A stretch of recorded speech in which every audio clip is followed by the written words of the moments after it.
Хүүхдийн харааны хөгжил 5-6 нас хүртэл явагдаад дуусдаг. Тэгэхээр энэ хараа тогтоох бол яг нэраа хүүхдээр бага сар тогтох 3 сараас хараа тогтож гэдэг. Манай ингээ хүүхд ингээд нөгөө айрхан тоглоом тавиад байдаг гэсэн. Тэгээ хялар болсон гэдэг. За им ерөөсө багхгүй. Хялар гэдэг бол нэг бол төрөлхийн байна. Бид нар 6 сарын дотор үссэн хялрыг төрөлхийн хялар гэдэг.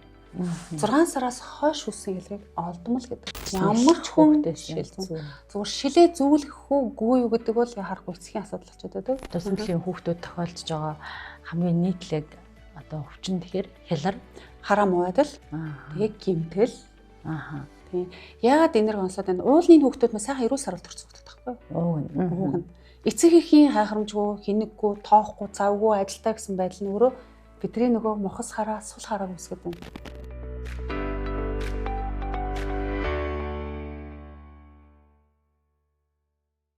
Үзэгч таны энэ өдрийн амар амгалан айлтгаж байна. Health Insider нэвтрүүлгийн энэ дугаар танд хүрэхэд бэлэн боллоо. За энэ удаагийнхаа дугаарыг эхлүүлэхээс өмнө саяхан буюу 2025 оны 11-р сард Их Британий эрдэмтэн судлаач доктор профессор Ричард Хобдей гэдэг хүний хийсэн нэгэн судалгааны талаар танилцуулъя. Яагаад энэ судалгаа бидэнд чухал байгаа вэ гэхээр өнөөдөр ярих бидний сэдэв энэ судалгаанд онцлогдсон байна. Ямар судалгаа вэ гэх юм бол за өнөөдөр дэлхий дээр амьдарч байгаа нийт хүүхдүүдийн 3/1 нь холын харааны бэрхшээлтэй байна гэсэн судалгааг Ричард Хобдей гэдэг эрдэмтэн хийсэн байна. Харамсалтай нь 2050 он гэхэд энэ тоо 40%-аар нэмэгдэнэ гэж судалгаанд онцлсан байгаа юм. Бас нэг харамсалтай байгаа зүйл нь зүүн буюу зүүн өмнөд Азийн улс орнууд манай Монгол орны оршдог бүс нутагт бүрэн дунд боловсролыг сургуулийг төгсөж байгаа нийт сурагчдын 90% нь харааны ямар нэгэн бэрхшээлтэйгээр төгсөж байна гэсэн энэ судалгааны дүн мэдээллийг энэ Их Британий эрдэмтэн судалгаанд багтаасан байна. За тиймээс хүүхдийн харааны бэрхшээл гэдэг зүйл зөвхөн эрүүл мэндийн салбарын төдийгүй нийгмийн өмнө тулгамдсан асуудал болж байна гэж манай нэвтрүүлгийн баг хамт олон үзсэн. Тиймээс энэ сэдвээр ярилцахаар мэргэжлийн эмчийг студидтэй урьсан байна. За өнөөдөр надтай харилцахаар студид их хүүхдийн эрүүл мэндийн үндэсний төвийн хүүхдийн нүдний мэс заслын тасгийн их эмч Шамсия хүрэлцэн ирсэн байна. Танд энэ өдрийн мэнд хүргэе. Өнөөдөр мэнд хүргэе. За саяны судалгаанаас ингээ харахаар за ер нь хүүхдийн нүдний харааны бэрхшээл, за хүүхдийн нүдний хараанд тулгарч байгаа гажиг гэмтэл саваа гэдэг ч юм уу. Энэ бол яг харахгүй нийгэм эрүүл мэндийн салбарын том асуудал болсон байна гэдгийг тод харууллаа. Ер нь хүүхдийг эхээс мэндэлсэн цагаас хойш хэдэн настайгаас нь ч юм уу хэдэн сартаагаас нь хойш энэ хүүхд харааны ямар нэгэн бэрхшээлгүй за эрүүл гажиггүй нүд эргэтэнтэй мэндэлсэн байна гэдгийг тогтоох анхны үйлчлэгийг хийдэг юм бэ. За өнөөдөр ингээд ийм сайхан зөв зүйтэй асуудлыг хөндөж одоо нэвтрүүлэгтээ оролцсон та бүхэнд баярлалаа. За тэгэхээр хүүхдийн харааны хөгжил гэдэг зүйл ерөөсөө төрсөн цагаас эхлээл одоо өнөөдөр төрлөө, нүдэн нэглээ, гэрэл гэгээ орлоо энэ цагаас эхлээл явж идэв. Тэгэхээр бид нар одоо хүүхдийн хараа хэвийн хөгжиж гэнэ үгүй юу гэдгийг хамгийн эхлээд үздэг. Одоо юм одоо тест одоо солийн аргууд байдаг. За энэ дэр одоо дор хаяж хүүхд хурц гэрэлд нүдэн хандаг байх хэвээр. Дөнгөж төрснийхаа дараа ямар нэгэн өрөөний гэрэлд хүүхд нүдэн хана гэдэг бол юм цавчих рефлекс байна гэдэг бол энэ хүүхд ямар нэгэн хэмжээгээр хараатайг илэрхийлдэг. За маш ингэ. За тэгвэл одоо бид нар бас ээж аав нарын анзаардгүй тодорхойлж хэлж мэдэхгүй байгаа гэдэг л та. Тэгэхээр одоо манай Монгол улсад эрүүл мэндийн сайдын тушаалтай хүүхдийн нүдний одоо хараа хөгжил саадтай одоо эмгэгийг илрүүлэх эрт илрүүлгийн үзлэг гэдэг юмыг одоо бүр хэлсэн байгаа. За энэ 6 төрлийн эмгэг байдгаас одоо өвчин байдгаас манай дээр хүүхдийн нүдний улаар рефлекс илрүүлэх гэж шинжилгээ байгаа. За энэ шинжилгээ маань яадгүй гэхээр дөнгөж төрсөн хүүхдийг төр хөрөөнд нь гэрэл тусгаад хүүхэн хараар нь гэрэл тусгаад гэсэн. Хараа хөгжөхөд ямар нэгэн саад байна уу юу гэдэг шалгадаг маш энгийн ямар ч хүн хийхээр маш бага тоног төхөөрөмжөөр асар богино хугацаанд хийх боломжтой ийм шинжилгээний аргыг одоо бид нар өнөөдөр нэвтрүүлээд хэрэгжүүлээд хөдөө орон нутаг 21 аймагта эхэлчээ явж байгаа. За энэ шинжилгээгээр хэрвээ хүүхэд хэвийн одоо нүдний улаар рефлекс хэвийн тод илэрч байна. Гэрэл нэвтрээд ямар нэгэн саадгүй байна гэвэл бид нар тарна 2 сартаад энэ шинжилгээ хийлгдэг. Өрхтөр вакцины хийлгэж байгаа эмч нарын сувлагч нарын ч юм уу энэ шинжилгээ хийгээд өгдөг. За окей энэ шинжилгээгээр окей гарлаа, хэвийн гарлаа гэх юм бол дараагийн хүслэг бид нар нэг настаад нь нүдний эмч хийгээд өгнө гэсэн. Тэгэхээр саяны шинжилгээнүүд маань төрхтөр нэраа эмчин, өрхтөр нүрхийн эмч сувлагч эдэр хийх боломжтой ахна шүү дээ. Дараагийн хүслэг бид нар нэг настаад нь хийж өгдөг. Нэг настад нь юу хийх вэ? Одоо энэ хүүхэд хараа нь ямар байна? Тэгэхээр дөнгөж төрсөн хүүхдээ хараа бид нар тийм байна юм гэж хэлэхгүй нь шүү дээ. Зөвхөн хараа хөвчөд ямар саад байна уу юу? За тэгвэл одоо дутуу төрсөн саяных бол бид нар гүйц төрсөн хүүхдийн тухай ярьж байна. Тэгвэл дутуу төрсөн хүүхдээ яах вэ? Манай дээр дутуу төрсөн хүүхдийг 34-7 хоногоос доош 2000 хилээс доош төрсэн хүүхдүүдэд 28 хоногтойд нь за одоо сохролт хүргэдэг эмгэг байдаг дутуу төрсний улмаас үүсдэг. Тэр эмгэг байна уугүй юу гэдгийг 1 сард бүр 28 хоногтойд нь зөвхөн нүдний эмч хийдэг эм шинжилгээ байдаг. Энэ бол зөвхөн их хүүхдийн эрүүл мэндийн үндэсний төв дээр хийгдэн бас 21 одоогоор 17 аймгийн нүдний эмчнэр бид нар сургасан. Тэд нар хийж өгнө гэсэн. Энэ бол цэвэр сохрлоо сэргийлэх юм байдаг. Яг өнөөдөр энэ бид нар дутуу нейрон ретинопати гэдэг үйлслийг хийснээр зөвхөн өнөөдөр 25 оны байдлаар 2500 гаруй дутуу нейрон хүүхдэд үйлслэг хийгээд 94 хүүхдэд бид нар эмчилгээ хийлгэсэн байна. Юу гэсэн үг вэ? 94 хүүхдэд бид нар сохрлосол хараанаас сэргийлчихжээ гэсэн. За энэ бол дутуу нейрон дээр гэдэг нь. Гүйц нейр тэгээд цаашаа энэ дутуу нейрон гүйц нейрон маань нэг настад үзүүлнэ. Хүмүүс хэлдэг манай хүүхд ингээд дүрс хэлж мэдгүй, тоо хэлж мэдгүй. Тийм учраас ирээгүй. Үгүй. Зориулт юм байгаа. Бид нар нүдэнд нь тусаана. Тэгээд энэ хүүхдийн нэг настадаа байх харааны урлагийн хэмжээ насандаа тохирж үгүй гэдэг үзнэ. Магадгүй нэг настай хүүхд нэмэх 5 байх хэсгүй, нэмэх 6 байх хэсгүй, нэмэх 2 ээж бол түүнийг хийвээ. Ингээд үсгээ хийгээ явчихдаг байх нэ.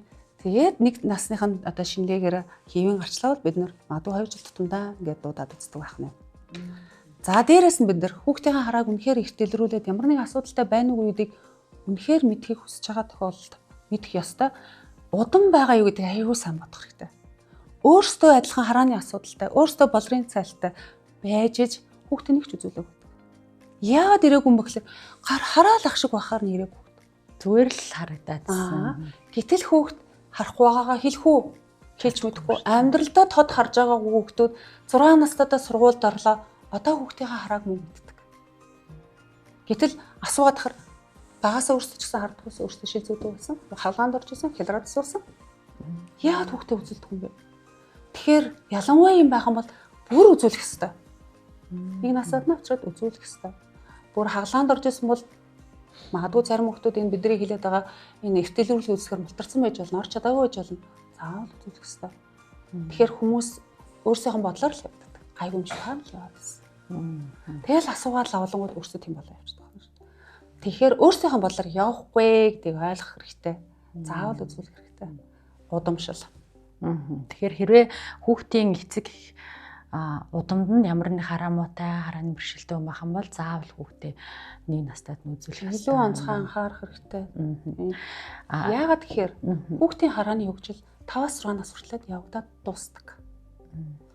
Бид нар хараагаараа мэдээллийн хэдийн хувийг авдаг гэж бодож байна. 90-80-аас 90-ээс ч илүү. Тэгэхээр хүний хөгжил, хүүхдийн хөгжил зөвхөн хараагаар л явагдана. Тэр хүүхд өнөрлөхгүй байлаа гэдээ хөгжил явагдахгүй гэж байх уу? Байхгүй шүү дээ. Хүрээ тэр мэдэрдэггүй байлаа гэдээ хөгжил явахгүй хацрамж байх үгүй. Хараа чухал. Тийм учраас хүүхдийн харааг заавал үзүүлэх хэрэгтэй. Тасаа хэлж ин л да тий. Хүүхдийн нэг настайд нь заавал хараагийн шалгуулах хэрэгтэй байдгаа гэдэг. Гэтэл яг эцэг эхчүүд энэ мэдээллийг ер нь авсан байдгийн болов яг хэр хүртээмжтэйгээр эцэг эх болгон би нэг настайдаа заавал хүүхдийнхээ харааг үзүүлэх ёстой юм байна гэдгийг мэддэм болов ер нь. Яг зөв. Тэгэхээр бид нар өнөөдөр их хүүхдийн эрүүл мэндийн үндэсний төвөөс сургалтын төв, сургалтын бааз эмнэлэг. За тэгэхээр ганцхан бид нар өнөөдөр нүдний хэмжээг сургаад байдгүй. Бид нар хүүхдийн резидент эмчнэр гэж байгаа. Тэгэхээр ямар ч хүн хүүхд төрлөө шууд нүдний эмч рүү очдоггүй. Дандаа л өрхөөр. Тэгэхээр тэнд өрхөд манай хүүхдийн эмчнэр сураад төгсөд очсон байдаг учраас бидний мэдээлэл хүүхдийн эмчнэрт маш сайн хүргэдэг. Сургалтын дээр заавал нүдний хичээл амаргүй онл ярихгүй. Яаж урдсан хэрэглэх үзлэгтэй хязаа хамрагдав, ямар шинжилгээ хийдэг, юу сурсан байх хэвээр та нар энийг заадаг. Дахиад хэлж нөгөө одоо бид нар сая одоо үзлэг сайдны тушаалтаа үзлэг явдаг гэлээ шүү дээ. Тэр одоо 21 аймагт хэрэгжсэн. Энэ болгоныхоо бид нар өрхийн юм сумын эмч нарт хүртэл хэлээд өгсөн байна. Сувилагч нарт нь хүртэл бид нар их баригч нарт нь хүртэл сургалтыг заасан. Тэгэхээр тэр хүмүүс энэ мэдээллийг түгээдэг. Дээрээс нь одоо ямар нэгэн асуудал мэдээж ээж аав нь хараа сайн байж болно. Тэгээ нэг настай хүүхдээ үзүүллээ. Асуудалтай байна. Бид нар дахиад хэлдэг. За эмээ өвөө болохоор энийхээ хүүхдээ нэг настайд нь үзүүлнэ. Гайхаад өнгөрдөг. Энэжээс ойлгодгүй. Эмээ болохоор 20 жилийн дараа энэ хүүхдээ ээж аав болохоор хүүхдээ нэг настайд нь үзүүлнэ шүүхээр. Гэх мэтлэнгээр бид нар хичнээн үзлэг явж байгаа ч гэсэн давхар бид нар одоо хүмүүст эрүүл мэндийн боловсролоо олгоосож байдаг. Дүүтэй юу? Дүүтэй бол дүүгийн хурдан авчир. Гэх мэтлэр ингээд бас тэр хүндийн дагс хөөрхөн эрүүл мэндийн боловсрол ч гэдэг юм уу бас хүмүүстэй энийгээ бас хэлгээл гаргаж байна. За нэг настайд нь үзүүлж чадаагүй ч юм уу оройтсон ч юм уу өнгөрцөн байлаа л да. Тэгэхэд хүүхдийн ер нь нүдний харааны хөгжил нь хэдэн настай дээр яг бүрэн тогтоод хэдэн настайд нь яг бид нар дахиад нүдний эмчүүд энэ хүүхдийн маань хараа зүгээр байна уу гэдгийг шалгуулах хэрэгтэй байдгийг. Миний уншижсэнаар ерөнхийдөө 6 наснаас өмнө хүүхдийн харааг үзүүлэх юм бол хэрвээ ямар нэгэн бэрхшээл гажигтай байх юм бол эмчлэгдэх магадлал нь өндөр байдаг. Хэрвээ 6 наснаас хойш хэтэрчих юм бол эмчлэгдэх магадлал нь 40% буурдаг гэсэн байсан. Гэтэл бид нэр яг хүүхдээ сургуульд ороод хичээл цуугаад самбар дээрээ харж гинүү харахгүй байх уу гэдгээс л ихэвчлэн ихэнх эцэг эхчүүд сэтэл аваад нүдний эмчид хандах тохиолдол ер нь түгээмэл байдаг юм шиг ажиглагдаад байдаг л да. Бид тэр хүмүүсээс асуудаг. Зүгээр одоо хүүхдийнхээ резидент эмчнээс сухад хараа тогтно гэж яг юу хэлдэг юм бэ? Ойлгохгүй. Хараа тогтно гэж яг юу хэлээд байна? Та нар юу гэж ойлгох вэ гэхээр ерөөсөө тодорхойлж хэлж мэддэг. Хараа тогтно гэдэг бол одоо ингээл би өөрөө чинь харахад хоёр хоорондоо ингээл тогтож харж байгаа. Энэ бол хараа тогтно гэсэн. Тэгэхээр энэ хараа тогтоох бол яг нэраа хүүхдээр бага сар тогтох 3 сараас хараа тогтож эхэлнэ. Өөрөөр хэлбэл надтай ингээ яг харж агаад тэг хүүхд нэг авиагаа аргаад ийм чадвартай болдог. Энэ бол бараг 90% 3 сартаа хараа тогтно. Үлдсэн хүчин хүн бах хувь зарим тохиолдолд харааны хөгжлийн хоцрол гэж байдаг. Нэг нас хүртэл явж болно. Тэгэхээр дийлэнх нь 3 сар ихэд харсан байх хэрэгтэй байна. Өөдөөс чинь хараа тогтож хардаг болсон байх хэрэгтэй. За тэгэнгүүт саяны тэрэлээд нэгэнд хараа тогтохгүй байх гэхээр зарим ингээд чичрээд идэх нүд тогтохгүй гүйлгэнэ л гэдэг. Тэрийг мэдсэрэж ирдгүү. За тэгвэл хүүхдийн харааны үж алтрын биелсэн. Хүүхдийн харааны үж 5 нас 6 нас хүртэл явагдаад дуусдаг. Инээс хойш бид нар мянган сайхан мундаг шил зүгээд, мянган гой шил зүгээд үнэхээр харааны үжил зогсдог. Тархиныхаа хувьд харааны үжил нас бий хүчдэг. Эргээд тэрийг тархитай одоо шинжлэхэд маш удаан хугацаа шаарддаг. Их удаанаар явдаг бол эхний 6 жил бол маш сайн үр дүн өгдөг. Тийм болохоор бид нар аль хэдийн оройтсон дараа тий сургууль төрсөхийн дараа хараа мутаа гэрлэг. Тэнгүүд нөгөө эргээд шил зүвхээр хараан сажрахгүй одоо жинхэнэ бидний нөгөө залхуу нүд гэдэг юм үсчихдээ. Тэгэхээр одоо энэ маань өнөөдөр ингээ ярьж хахад тийм байл гэж бодох боловч эн чинь ирээдүйд энэ хүүхдүүд жишээлбэл машин барих хэрэгтэй болох уугүй юу? Энэ хүүхдийн амьдралыг бид нар шийдэдэг шүү дээ. Мэргэжил сонгоход хүртэл хөвгтэй болно. Тийм учраас ялангуяа энэ дээр одоо бас цэцэрлэгийн багш нар анхаарч өгөөч. Мундаг багш нар байна шүү. Танаа хүч нэг л болохгүй байна гэдээ явуулсан. Тэгэхээр цэцэрлэгийн багш нараас энэ дээр хүүхд ингээд юмаа хийх дургу байна уу? Хүүхдээс юм харж ичээд байна уу? Ялангуяа хүүхд харахгүй болох хүнээс хавуулж ичээд тэр байна уугүй анзаарах хэрэгтэй. Эсвэл их удаан хийгээд байна уу? Энэ үлдэгч орхож цэцэрлэгийн багш нар анзаарах хэрэгтэй байна шүү дээ. Гэтэл сургуулийн багш яахтай. Аль хэдийн ойротчлаа 6 нас хүрчлээ. Тийм учраас бас энэ дээр цэцэрлэгийн багш нараас их анхааралтай хүүхдийн яаж бие авч явж байгаа гэдгийг бас анзаараад өгөөч гэж хүсмээр байна. Эцэг эхчүүд болон за хамгийн ойр цаг хугацаа өнгөрүүлж байгаа багш нар. Тэгэхээр 6 наснаас өмнө хэрвээ бид нэр үзүүлж чадах юм бол хөгжиж байгаа учраас бид нарын эмчлэх магадлал маш сайн байх юм байна. За өнөө цагт Монгол улсын хэмжээнд хүүхдүүдэд ер нь дийлэнхтэй нүдний ямар одоо өвчин эмгээг харааны бэрхшээлүүд ер нь тулгарч байна. Ямар одоо өвчин эмгээг түлхүү байна. За тэгээ ер нь бол ганцхан Монгол ширнэлгийн хэмжээгээр хамгийн нэгдүгээр ер нь бол харааны хурлын гажиг гэж явдаг. Хурлын гажигтай мөрлөө шилээ зөгөөгүй явж байгаа хүмүүс өндөө байдаг гэж үздэг. Тэгэхээр энэ бараг хүн амынхан 40-50% болоо явчихдаг л да. Тэгэхээр манай дээр ч гэсэн өнөөдөр их мөттээр одоо хараа хамгаалах хялрын кабинет гэдэг урд нь 1 кабинет ажилладаг байсан одоо 2 кабинет болсон. Тэгээ харааны хугарал буюу шил зөөх хөстэй бөгд зарим нь одоо шилээ зүгөөхөөс болоод хялар болдог. Хараа муутай бол хялар болох гэдэг гэсэн үг. За тэгэхээр урд нь одоо юу гэдэг би одоо 99 он анх их муутай очиж байхад манай дээр хараа амлах гэдэг кабинет ажилладаг. Тэр нэг 14 хүн хүүхд үздэг. Тэр тоондоо хүрдэггүй биш хувь имлэг байхгүй шүү дээ. Гэтэл одоо өнөөдөр 25 жилийн дараа гэхэд 2 кабинет ажиллаж байна. Битүү очиртай. Дээрээс нь зөндөө хувийн имлэг үзэж байна. Дийлэхгүй байна. Ачаалаад дийлэхгүй байна. Тэгээ за дээрээс нь хялрын тухайд ярих юм бол төрөлх юм байж болно. Эсвэл одоо нөгөө хараа муу байдал нь дамжраад хялар өсгөждөг гэсэн. Шилээ зөөхгүй явсанараа хялар болчтой. Тийм учраас миний хэлээд байгаа сая 1 насаад үзүүлээд өгөөч ээ. Ихэвчлэн энэ олдмол хэлрүүд 2 настайгаас эхэлдэг. Хүүхд одоо жинхэнэ хараагаа ашиглаж эхлэх үеэс харахгүй болоод эхлэнгүүд дотгошоо хялар үсээ явчихдаг. Тэгээ шилийн зөвлөдөг, шилээ зөвхөн тод хараа хялар нарилах гэсэн юм зарчим байх хэрэгтэй гэдэг л да. Тэгэхээр манай эцэгчүүдийн дунд ийм жоох хөвчил зүүх юм уу, итгэж адаад төвхтэй хажуу хаврын зөндөө юм хэлнэ. Жоох хөвчил зүдүүр штэ. Наач улам муутгадаг штэ. Уучлаарай бид нар эмчнэр биш. Яагаад баталгаагүй нотлоогүй зөвхөн хүний амнаас сонсон юмар эцэг хүүхдүүдэд хохироод идэм бэ? Эмч хэлсэн бол эмчээгээр тэр цэмэн хүүхдийн нүдний эмчт үзүүлээд өгөөч гэж зөвхөр анда. Тэгэд Монголын төдийгүй за одоо сүүлийн хүүхдүүд тохиолдож байгаа хамгийн нийтлэг одоо өвчин тэгэхээр хялар, хараа муу байдал. Тэгээд тэрийгэ дагалдаад зарим нэг хялрууд үүсэх. Тэгээд гимтэл. Тийм. Яагаад энерги онцлоод байна? Уулын хүүхдүүд мань сайхан эрүүл сарвал төрсөн хүүхдүүд байхгүй юу? Уг нь. Эцэг эхийн хайхрамжгүй, хинэггүй, тоохгүй, завгүй, ажилтаа гэсэн байдал нь өөрөө бидний нөгөө мохос хараа, сул харааг үүсгэж байна. Гэтэл энэ хүүхд төрхөөсөө одоо гаж хөгжилтөө төрөөд үнэхээр уучлаараа нүдний мархан байна гэдэг хүмүүс биш байхгүй юу? Энэ чинь бидний сэргийлж болох сул хараанууд. Эмчилж болох сул хараанууд. Гэтэл үнэхээр эмчлээд ч нэмэргүй харамстай нэг гаж хөгжилтөө төрсөн хүмүүс байдаг л да. Тэр тухай ярихгүй байна хэдүүлээ. Сайхан эрүүл сарвал нүдэн дээр юм яриад байгаа учраас. Тийм. Хүүхдийн төрснөө дараах хараа муудах учир шалтгааныг нь тогтоох ч юм уу тий энэ талаар хийсэн яг Монгол улсад албан ёсоор хийсэн судалгаа байдгийн болов би яг ийм судалгаа хайгаад үзсэн чинь надад Америк, Өмнөд Солонгос гэдэг ч юм уу тий өндөр хөгжилтэй улс орнуудын судалгаа гарч ирээдсэн. За энэ судалгаануудаас харсан чинь Америкийн нэгдсэн улсад гэхэд дэлгэцийн хэрэглэнээс болоод хүүхдүүдийн хараа муудаж байна гэдгийг албан ёсоор тогтоосон байна. За бүгд найрамдах Солонгос улсад гэхэд өдөрт одоо доотлон 8 цаг тий 8 цагаас дээшээ утас зурагт ч юм уу тийм дэлгэцийн хэрэглээтэй байгаа хүүхдүүдийн хараа нь одоо таны хэлсэн шиг дотгошоо хялар үүсэж байна гэдгийг бас албан ёсоор тогтоосон байна. За тийм манай дээр бүр 2005-6 онд 10 жилийн хүүхдүүдэд дунд хийгдсэн судалгаа байдаг. Манай нэг хэмжээ магистрийн судалгаагаа 2011 онд цэцэрлэгийн насны хүүхдэд хийгдсэн судалгаа байдаг. Бас манай нэг хэмжээ судалгааны ажлууд байна.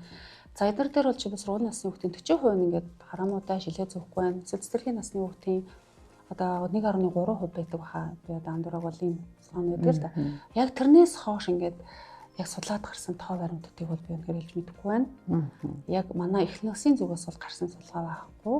Тэгэхээр та ч гэсэн олоогүй юм шиг байна. Тэгэхээр мэдээж энэ бол цаашдаа дахиад судлах хэрэгтэй. Сая би ерөнхийдөө хэлжлээ. Үсгийн тоо яаж ихсэж байгааг энэ бол мэдээж хэрэг айхтар тоо гарах болов уу гэж би бодож байна. Бидний бас төсөв шүү хүнд тоо 25 жилийн хугацааны хувирал өөрчлөлтийг би хэлж байна шүү дээ. Ганц каметтэй жаад 2 камет зөндөө олон улс хувийн имлэг тэгээд бид үсгээд хэлэх байна. Таны зүгээс одоо яг энэ үзлэгээ дийлэхгүй ачааллаа дийлэхгүй байгаа энэ нөхцөл байдал нь бидний өдөр тутмын амьдралын хэв маяг суурин одоо соёлтой холбоотой гэж бодож байна уу? За яг үнэхээр энэ холын хараамууд ялангуяа энийг бас шууд хотчлолтой холбож тайлбарладаг. Одоо хотчлол тэрэн дотор одоо энэ нөгөө ойрын хэрэглээ. Хүн хэдий ч нэ удаан хугацаагаар ойрыг удаан хугацаараа харна төдий ч нэ нүдний булчингууд ядардаг. Хүний нүд холыг харж ийц нүдэн дотор булчингууд маш сайн сулардаг. Ойрыг харахын ирээр булчингууд нь чангарч идэг.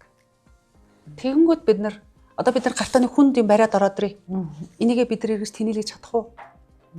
Хэцүү штэ. Яг нүдэн дотор ийм процесс болж байгаа.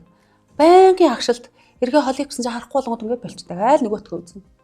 Гэтэл бид нар энээс сэргийлэхийн тулд яах вэ? 20 24 гэж байна.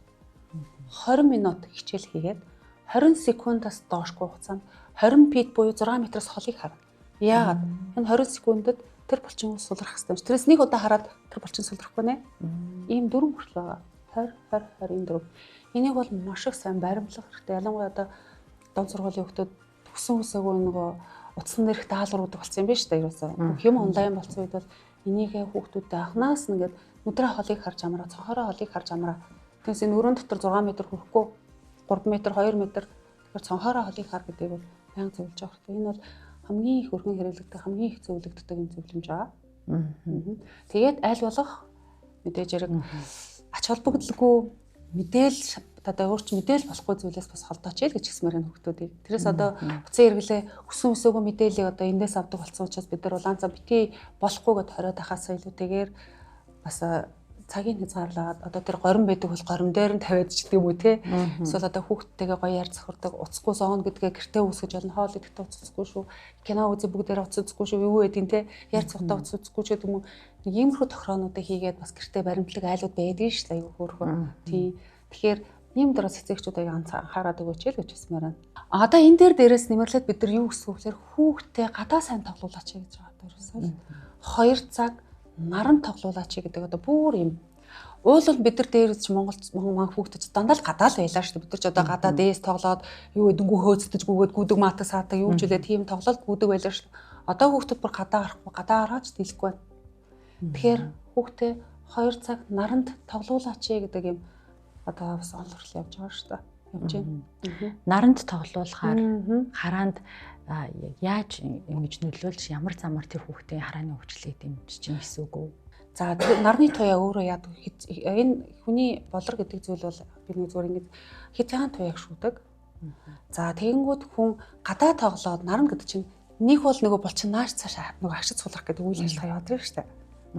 Энэ өөрөө харааг тогтворчулдаг гэж үздэг байхгүй. Бидний өдөр тутмын хотчил суурин соёлын амьдралын хэв маягаас гадна одоо эцэг эхчүүдийн хайхамжгүй байдлаас ч юм уу санаатай санамсруу олон тохиолдлоос болоод хүүхдээс гадны нөлөөтэйгээр нүдний гэмтэл авах тохиолдол байдаг байх гэж бодож байна. Тэгэхээр энэ тал дээр яг танаа жишээ нь эмнэлэгттэй танаа одоо тасгуудад ямар гэмтүүд ер нь хэрж байна?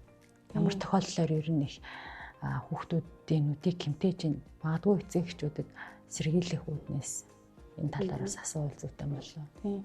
Тэгэхээр нүдний гэмтэл гэхээр их харамсалтай л байдаг. Үүнийг хэлээд яагаад бол бид нар эрүүл сарууд хүүхдтэй болоо 2 нүдэнд сайхан хардаг нүдтэй хүүхд төрүүлээ эрүүл нүдтэй болгож төрлөө. Гэтэл эцэгхийн хариуцлагагүй байдлаас ганцхан хором те ингээд нэг анхаарал сарнисны улмаас хүүхдийн нэг нүд 2 нүд гэмтэх. За ингээд насан туршдаа ингээд нэг эргэтэн дутуу хүн болж өгчих юм өслийг бүрдүүлээд байдаг л да. Тэгэхээр одоо эцэг эхчүүдийн хувьд юуг анхаарах хэрэгтэй вэ гэхээр зүгээр гэр орондоо ах үед манай гэрт хүүхдийг гэмтэх юу байна гэдэг аюулс анхаарах хэрэгтэй. Галтганы өрөөнд чи юу байна? Хутга сэрэ юу гэдгийг те угаалan шингэн энүүгээр хүүхднүүд халуун юм байна. Нүдэ гэмтэх боломж юу байна? Энийг харах хэрэгтэй. Өөрөөр хэлбэл эцэг эхчүүд бид нар урьдчилан тэрийг хардаг чадвартай байх хэрэгтэй байхгүй юу? Зөвхөн тэр хүүхдийг хувцлах биш, тэр хүүхдийг хооллох биш. Энэ хүүхдэд ямар нэг аюул байна уу гэдгийг дандаа харж ах хэрэгтэй. Эсвэл танаа угаалгын өрөөнд юу байна? Одоо угаалгын өрөөний нутгууд ямар гоё болчихоо тий одоо гоё гэлэн улаан ногоон янз бүрийн өнгөтэй хүүхдэрийг хаздаг, үсэрдэг, өдрүүн орж түлэгддэг, эсвэл хоолоо амаад түлдэг. За эсвэл хүүхдийн тоглоомын өрөө, магадгүй тоглоом дотор нь хурц зэрэгтэй юм байна уу? Эсвэл нөгөө буунууд байна, үрлэн цумтай буу байна. Зүгээр будчихдаг. Эсвэл даарцны хурц үзүүрүүд байна уу? Даарц гэдэг тоглоом бол байж болохгүй юм байна. Жишээлбэл гих мэтлэнгээр хүүхдэд аюул учруулах юу вэ? Магадгүй гэр орны чинь хаалга бариулна. Яг хүүхдийн нүдний түвшинд их явж идэг. Тэгээ айхтар нь хурц зэрэгтэй бариулуудтай. Гэтэл та гэр орондоо ядаж бүрхий бариултаг яагаад тавьж болохгүй гэж. Тэгэхээр энэ хаалгын бариулт гэмцэн бүр 2 орхон жишээ шүү дээ манай дээр. Ерөөсөө л нөгөө хаалганы бариулт нь бидний нөгөө яйцсан. Тийм. За эсвэл та нарын гэрээ чинь ширээ саналууд булан ямар байгаа юм. Яагаад зал хурц зэрэгтэй байх хэвээр. Нэг яагаад ингэ хамгаалаад таалтын нэгэд өчөж болдгоо. Тэгэхээр яг өнөөдөр чи эцэг маань гэртээ очиод яг хүүхдийнхаа нурууны өндрөөс гэж байгаа шүү. Нурууны өндрөөс тайлдаад аюул учирч болох юу вэ гэдгийг бүгдийг хараад өгөөч. Тийм. Гараа татхад үрчдэг, тий? Аваад ингэ явцдаг. Ийм байна уу? Өнөөдөр нэг удаач болдог гэртээ очиод энийг хараад өгөөч гэж хүсмээр байна л да. Тэгэхээр эцэг эхчүүдийн хувьд за дээрэс нь одоо сургууль цэцэрлэгийн орчин байна. Сургууль.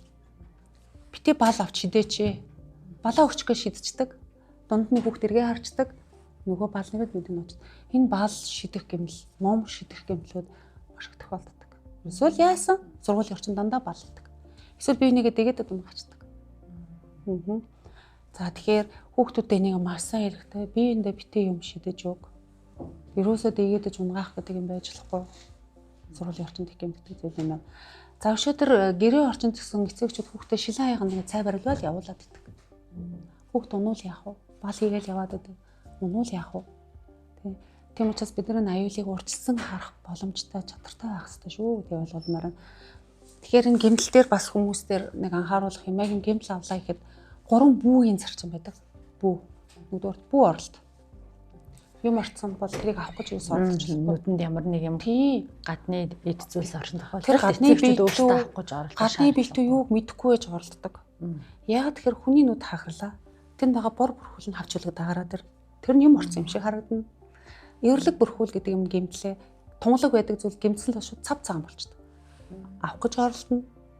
Хизээч бүү оролт гэдэг зарчим ба. За дараа нь хизээч бүү тусаа. За хүмүүс яадаг хөхний сүд тусаа. Зүгээр гар дөрөөгөө гэрте байгаа өөрийнх нь ч юм уу хинийх ч юм уу хідэн сар болчих чи бүү мэдэм аваад тусаачдаг. Тусаахгүй, юу ч тусаахгүй. За дараа нь бүү нух гэдэг зарчим байна. Хизээч нухуулчлахгүй. Нухна гэдэг бол магадгүй гадны бит орсон бол гадны битэд түлэх нь эсвэл нөгөө гадны бит нэргээд дамжуулж гэмтэн гэсэн. Эсвэл нүдэн дотор хагуулгахдагныг шахаад гарчнаа л гэсэн.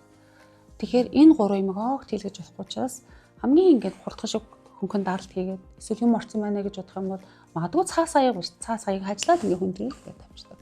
Ингээл авчир гэсэн. За тэгэхээр гэмтлийн имлэг рүү явахгүй нүд гэмтсэн тохиолдолд их хүүхдэр үл мэндийн үндсийн төвийн ялдаа тасамжид эсэхөр ирнэ гэдэг ойлгох хэрэгтэй. Гэмтэл рүү явахгүй. Манайхан гэмтэл рүү явчихдаг. Өдөө орнотын ч гэсэн гэмтэл рүү явуулсан байдаг. Тийм ерөөсөө байж болохгүй. Яагаад гэвэл нүдний гэмтэлийг зөвхөн их хүүхдийн нүд зохины гэмтлийг их хүүхдэрийн мэндийн үндсийн төвийн нүдний мэслийн тасаг авч имжилдэг байгаа шүү. Тэгэхээр та бүхэн шууд нүдний имлэг рүү ирэх нэ. За дараагийн нэг зүйл төлөвлөлт их байдаг. Одоо сая хэлсэн те. Угаалгын нутгийн байна. Юу гэдэг дээр ч яг ер нь одоо нөгөө юу гэж яддаг байсан шүү дээ. Марган зэрэг. Марган зэрэг гэмтээс одоо сүүлийн үед би бол марган зэрэг гэмтгийг харсангүй. Химийн бодисоор маш их төлөвлөдөг. За энэ тохиолдолд хүмүүс зүгээр л үг даваад ирдэг.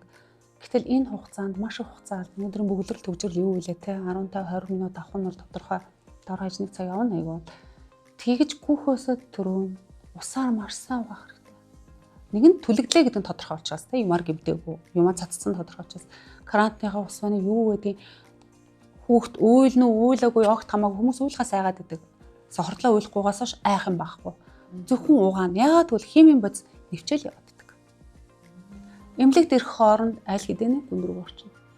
Ялангуяа эдэмхий гэж нэрлэгддэг бидний тэр нөгөө марганц гэдэг зүйлүүд их аюултай. Тэр химийн нарилга нэг чухал л да. Тэгэхээр бид нар ямар химийн нарилгаар гэмтэж байгааг мэдэхгүй учраас юу ч гэсэн зүгээр л угаана. 30 минут угаана. Тасралтгүй угаана.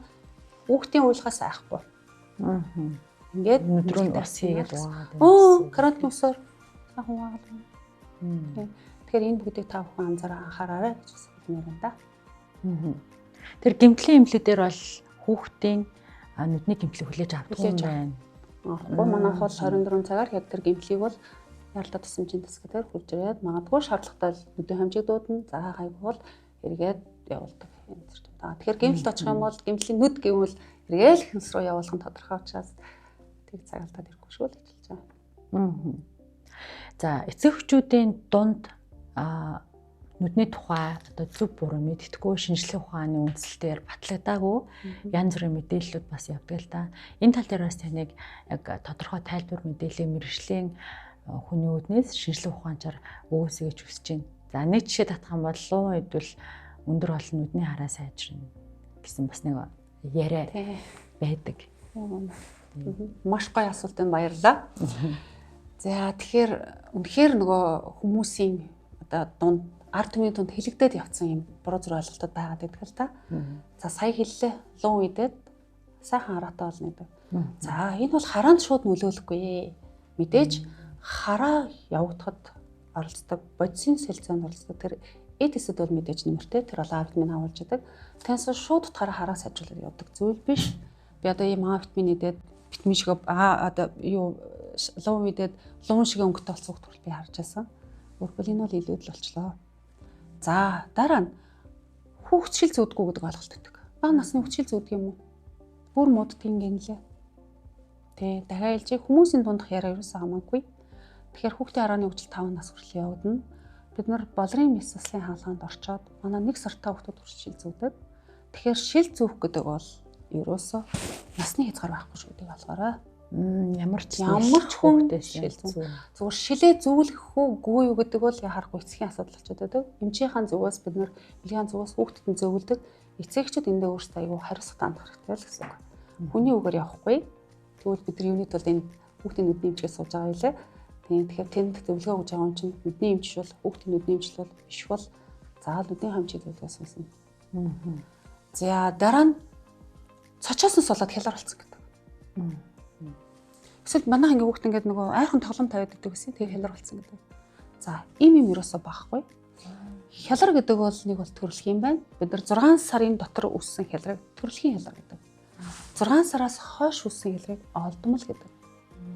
За гэхдээ энэ дээр ямар нэг мэдрэлийн шалтгаантай ч юм уу асуудалтай бишвэл дангаараа бие даасан тохиолдол гэсэн. Тэгэхээр 6 сар хүртэл хүүхдийг бид нар олдом бяцлаарцдаг бол тэрнээс хойш одоо хялар болсон хүүхдүүдийг шилээр цэцгэж үзнэ. Тэгэхээр энд бол ерөөсөө тэр тоглоом үлгсэн энэ огт холбоогүй 4 сартай хүүхэд тэр тоглоомыг сайн харах уу гэдэг ч бас асуудал шүү дээ. Ойрхон төлөвлөсөн тоглоомыг хүүхдийн харааны хөгжил юу вэ? Тэр ойрхон үлгсэн тоглоомыг харахгүй хүмүүс нь зөвхөн тэрний тод өнгийг л хараад сууж байгаа. Хараад хөвтөж байгаа гэсэн үг дэше хараа тийм байна. За өшөө өвдгөр домноо зүгээр болсон гэдэг. Өвдөг гараад өвдөг гарсан тэгэнгүүт өвдөг юм чинь нөгөө өвдгөрөө домно. Ийм ойлголт ерөөсөө байхгүй. Өвдөг гэдэг бол өөрөө хурц процесс 7 хоногийн дотор өөрөө эвдгэрдэг. Магадгүй зарим тохиолдолд жоохон томроод ялангуяа булангийн барилтаа өвдөг хамт жоохон зовиртой өвдөг. Тэгэхээр өвдгөр домноод зүгээр болсон юм ерөөсөө биш 7 хоногийн дараа энэ өөрөө бас зүгээр болдог процесс гэдэг. Хоёр нүдний холбоос их салхуулсан гэж байна. Бид нар халаан дороод хоёр нүдний холбоос их салхуулсан гэж байна. Нөгөө нүдэндээ нөлөөлөх үү гэж асуудаг. Тэгэхээр хоёр нүдний холбоосыг салгуулах гэсэн огтын байхгүй. Тэр байдаг зүйл холбоосороо байж лэн тэрийг салгадаг барьдаг гэсэн ойлголт огт байдаггүй шүү. Тийм болохоор бас одоо магадгүй манай дээр ямар тохиолдолд нөлөөлдөг вэ гэхээр гэмтэл аваад яг нүдний гэмтэл аваад өдрийн судалаг бүрхүүл гэж ярьдаг. Тэрийг гэмтээсэн тохиолдолд 1 жилийн дотор нөгөө нүдэнд нөлөөлөл нь 1% байдаг гэж үздэг. 0.1%. За тэрнээс шил нөлөөлнө гэсэн юм байхгүй. Хос эрэхтэн учраас хоёр одоо процесс яг адилхан л явдаг. Зэрэг биш юм ахад араагаасаа зураад явдаг. Та төрүүлсэндээ 0-6 сартай хэрэг халируулсан мөл тэр оролт төрөлхийг боловч 6 сартаас хойш олдмол болно. Гэхдээ тоглоом ойрхон үлгсэн гэдэг ч юм уу тийм нөлөөллөөс олж хүүхдийн одоо хялар үүсэхгүй байна гэж би ойлголаа. Тэгвэл юунаас олоод тэр олдмол хялрууд дийлэн хитэ үүсдэг юм бэ? За зөв.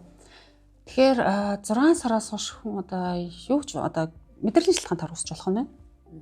За эсвэл гэмтэл аваад хараамуу болоод хардггүй нүд хялар болдог. Ялангуяа хоёр нүдний хараа эрс ялгаатай байх юм бол нөгөө хардггүй нүд хялар болдог. За нөгөө хурлын гажиг буюу шил зүүх ёстой байж байгаа шил зүгөөг бол хялар болдог. За одоо тэгээд сүүлийн үед одоо нөхөр бараг 10 гаруй жилийн өмнө хэвлэдэд гарсан нэрмжлийн өгүүл байдаг. Бараг 20 жил болчих болоо тэрэн дээр хүртэл одоо digital related хялар одоо нөгөө тоног нөгөө утасны хэрэглээтэй холбоотойгоор дэлгэцтэй холбоотойгоор хялар үүссэн гэдэг. Энэ хялрууд бас байгаад байдаг. Дэлгэцийн хэрэглээ за өнөөдөр хүүхдүүдийн хараа ингэж ихээр муудаж байгаатай хамааралтай гэж бол та тодорхой хэмжээнд үзэж байгаа тийм. Тэгэхээр бид нэр тэгвэл яаж энэс хамгаалах вэ? За тийм. Тэгэхээр дэлгэцийн хамаарал одоо бид нар чивэл 2 настай хүүхэд 3 настай хүүхэд хизээч ойрын харааны ачаал авах ёсгүй. Оройс юм уу? Өө хар тэр сонирх одоо юу гэдэг энийг 5-5 шүү гэж хизээч харахгүй. Юмыг ингээл нөгөө анхаарал төвлөрөхгүй шүү. Гэтэл бид нар утас өгөө суулгач. Энэ хүүхэд 1 цаг 2 цаг хинэггүй суудаг шүү дээ. Ер нь бол. Тэгвэл энэ өөрөө яах юм? Тархины хэвийн хөгжил шууд багах болгодог. Энэ хүүхдийн нөгөө арт санд нөлөөлдөг. Энэ хүүхдийн доктор сурчлахгүй болохыг нөлөөлдөг. Доор хаяж утас өгж жагаад хоолно гэдэг бол хүүхдийн хотоо тарих тэг хоолоо харж ажилдаг рефлексүүд хүртэл хэвийн биш ажилдаг болно гэдэг маш их сөрөг нөлөөтэй. Тэгэхээр би бол одоо би ч биш ер нь бол шинжлэх ухаан өөрөө аль болох бага насны хүүхдийн энэ утасны хэрэглээг бол хордог. За хэрэг өгөх юм бол за айгүй тийм нэг хүүхдийн насанд нь тохирсон маш бага хугацаагаар ямар нэгэн дор хаяж хүч хэрэг хийлгэлгүй зөв хүмүүжлийн үзүүлэгч л гэдэг хэрэг нь бол. За эсвэл дахиад энэ дэлгэцийн хамаарлыг бид нар яаж хянах вэ? Эсвэл эцэг их өөрсдөө цуг суух хэрэгтэй. Тэ хамт үзээд тэрнтэйгээ зөв ярилцаад Одоо ингээл утас үтсэнс бол хүүхдийн ярианы хөгжил байхгүй болж байгаа шүү дээ. За альтруист нөгөө утасгүй гэдэг зооноо гаргана. За томхон хүүхд байх юм бол бид нар магадгүй 30 минутыг за хичээлээ сайн хийвэл ч гэдэг юм уу те нэг энэ бол буруу боловч хүүхдийг хорихгүй гэдэг үүднээс за нэг 30 минут үзэж болно ч гэдэг юм уу сайн хийснийхэн төлөө. Тэгэхээр бид нар хориод бол бас хэцүү шүү дээ. Үнийг л бүх мэдээлэл утсаа хүн болгон утсуудад бас нэг тэрний хорхоогийн дарах нэг 30 минутыг бол үнэхээр өгөөсгөж чадахгүй.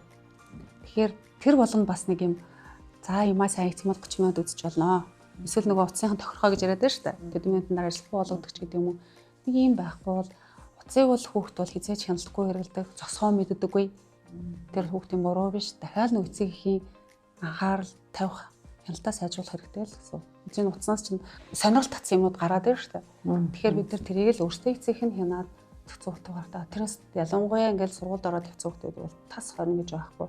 Том болсон хүүхдүүд мэдээж өөрийнхөө хэрэгцээтэй мэдээллийг авах байлгүй эсвэл хүүхдэд дандаа тэгж хэлдэг байхтай. Өө би чамаа өөртөө хэрэгцээтэй мэдээлэл авч ийн гэж бодож байгаа шүү. Нөгөө тэгж байгаа үст ингэж байгаа үст тэгвэл хүүхд хэлхээс нааш ойлгохгүй шүү дээ. Ингээ хэлээд авах нь хүүхд ойлгодог л болно. Тэгэхээр цаг хязгаартай үзүүлэх юм бол шууд одоо нүдний хараанд нөлөөлөх нь харьцан бага. Хязгааргүй үзсэн тохиолдолд л одоо нүдний хараанд шууд нөлөөлөд байна гэж ойлгож болох уу? Яг үнэ. Ер нь яга холын хараа муудаж эхэлдэг. Хизэнээс муудаж эхэлдэг. Хүүхд сургуульд орсон хийж холын хараа муудаж эхэлдэг. Жаас бид 40 минут хичээлийгээд эхлэе, хичээлийг эхлэе. Нөгөө ойрын харааны ячаал нь сургуульд ороод хасах шил голдож өгч эхэлдэг. Хизээч зэргийн насны өтөр болон хасах шил зүүдэг. Сургуульд ороод энэ бүр сургуулийн насны хараалт гэж бүр нэртэй байдаг. Тэгэхээр хичээлдээ шууд хамааралтай ахна шүү. Дээрээс нөхцөлд хамааралтай, дээрээс нь удамшлаг хамааралтай. Тэр хүн болгон бас хасах шил зүгөөд байхгүй. За залхуу хараа, сул хараа, мухас хараа, солир хэлэр хараа гэдэг юмнуудны гаж хөгжлүүд байна л да. Энэ хөгжлүүдийг эмчлэх арга нь юу байдгийг хамгийн одоо их хэрэглэгддэг хамгийн үр дүнтэй ямар арга байдаг вэ? За хамгийн нэгдүгээр сая дахиалъя. Нөгөө тохирсон шилээ нүдний шил. Тохирсон шилээ зүүсний дараа бид нар яаж эмчлэх вэ гэхээр 2 сар тарих өөрөөр хараа сайжруулах боломжийг болгодог. За 2 сар явчихад байна. За эргээ шалгана. За жоохон ахиц гарсан байна. Ахиц гараагүй бол дахиад шилээ өөрчилнө. За ахицтай яваад байгаа юм биш үү? Одоо ингээд бид нар үнэхээр харааны зөрүү яваад байгаа юм бол хаалт эмчилгээ зөвлөдөг. Сайнуудыг нь өдөрт шилний цаанаас 2 цаг хаана. Өөрөөр муу нүдээр нь хүчээр харуулах гэдэг шүү дээ. Тархинд нэг нүдээр нь ачаал өгч харуулах гэдэг. Бид нар дөрвөн иргэдэг аруул энэ бол хаалт эмчилгээ байдаг. За зарим тохиолдолд хүүхдэд нөгөө хаалт авч хуулах гаддаг. Яг бол муу хараатай бол тэр хүүхд аюу хэцүү. Хаалтыг явж чадахгүй. Энэ хичээлээ хийгэж хэлж чадахгүй. Хичээлд юм хаалтаар явж гэж чадахгүй. Зөвхөн гэрийн нөхцөлд гин. Зарим тохиолдолд тэр сайн хардаг нүдэнд бид нар эм тусаагаад бүрэлзүүлчихдэг. 5 хоног дахиж нэм тусаалаа ингээл сар 2 сар хэрэгтэй. Нэг сайн харж байгаа нүд бүрэлцчих юм бол юм харахгүй учраас энэ нүд ашиглагдаж эхэлнэ. Бас юм арга байдаг. Гэхдээ энэ үр дүн эмчилгээнүүд маань яг онлын үед 18 нас хүртэл хэрэгэл гэдэг боловч харахгүй л ихний 6 нас илүү үр дүнтэй шүү гэсэн тийм. Тэрнээс хойш бол үнээр удаашрдаг. За төсөл нэг асуулт сууд хоёлаа ярилцлага өндөрлүүлээ. Одоо хараа тэглэх юм уу тийм мэс заслуу, лазерын мэс заслууд хийгддэг болсон байна л да. Тэгэхээр яг энэ хэр ер нь үр дүнтэй арга бай та энийг хэр хүмүүст ер нь зөвлөх үү? За тийм биднээс яг энэ хүүхдүүд асуудаг. Одоо шил зүүж байгаа хүүхдүүд ингээд 13, 12 настай хүүхдүүд энэ тэглүүлж болох гэж асуудаг л да. Тэгэхээр тэглэх гэдэг хагалгаа дандаа 20 наснаас хойш хийгддэг. Ягаад гэвэл альтруу өсөлт хүртэл нөлөөлнө гэжлээ. Хүүхд том болжлоо бол танаа хүүхдийн хөл ургаад улсын расмаар нэмэгдэж байгаа бол манай нүд сургаж байгаа. Тагаа хасах шилээс нэмэгддэг. Онлын үед 25 нас хүртэл өслийн явдна. Амьдрал дээр 17, 18 хүрээд ерөнхийдөө шилний хэмжээ нэмэгдэх болчдөг, өөрчлөгдөх болчдөг. Тэм учраас 20 нас хойш тэглэх хагалгаа хийгддэг. Тэгэхээр яг энэ тэглэх хагалгааг бас хүн болгон дараалаад толгой дараалны хийдгүү бол үгүй. Доор хаяж энийг одоо нүдэн доторх бүх үзлэгийг нарийн хийсэн байх хэрэгтэй. Энэ хүн тэгэхээр тэр одоо юу гэдэг зөндөө үзүүлэлтүүд байгаа шүү дээ. Доор хаяж тэр эвэрлэг гэдэг юм хэмжээ нь хийгдэж болох уугүй юу? Миний хувьд бол энэ эсрэг биш. Сайхан хийгдсэн хаалга сайхан л гэдэг. Хүн чинь бас ертөнцийг тодор харна гэдэг чинь гайхамшигтай төвөгтэй шүү дээ. Тийм. Тэгэхээр ямар ч хаалга эрсдэл хүндрэл байна. Тэр эрсдэл хүндрэлээ хүлээн зөвшөөрөөд тэгээд орцсон асуудалгүй явж байгаа зөндөө л хүн байна. Тэгэхээр мэдээж хэрэг 100% баталгаа хинч хаанч өгөхгүй. Хичнээн тэр мундаг хэмж байгаад ч хинч 100% баталгаа өгөхгүй. Тэр нэг хүндрэл гэдэг зүйл шинэ ухаанаар батлагдаад төдөө хувьтайгаа гараад ирсэн зүйлийг бид нар тойрч гарч чадахгүй. Тийм учраас сайхан амжилттай болсон хаалганууд бол асуудалгүй байдаг. Би бол энэ дээр бол ерөөс эсрэг байрсуур байдаг. За баярлалаа. Бидний урилгыг хүлээж авч студид ирсэн танд баярлалаа. За энэ удаагийн ярилцлагын төгсгөлд тантай ярилцсан хүний хувьд би хоёр зүйлийг маш сайн ойлгож авлаа. Нэгдүгээр гэх юм бол зүгээр аман яриаг дагаж те худлаа үнэн мэддэхгүй зүйлд бүх итгэжээ шинжлэх ухаанчаар за мэргэжлийн байгууллагад нь хүүхдийнхаа нүдний хараа даатгаач, хүүхдийнхаа нүдний гэмтэл ч юм уу те гажиг байлаач гэсэн. Хоёрдугаар зүйл нь эрт бид нар энийг анхаарах ёстой юм байна. Бүр сургуульд орсныхан дараа биш, дөнгөж төрснийхэн дараа нэг настайд нь за бүр цэцэрлэгийн насн дээр нь бид нар бас хүүхдийнхаа харааг шалгаж үзэх хэрэгтэй юм байна гэдгийг ойлгож авлаа. Манай үзэгчид гэсэн бас энэ талаар тодорхой хэмжээний ойлголт мэдээлэлтэй болсон гэдэгт найдаж байна. Тэгээ таны ирээдүйн ажилд амжилт хүсье. Та бүхэндээ сайн амжилт хүсье. Баярлалаа. За баярлалаа.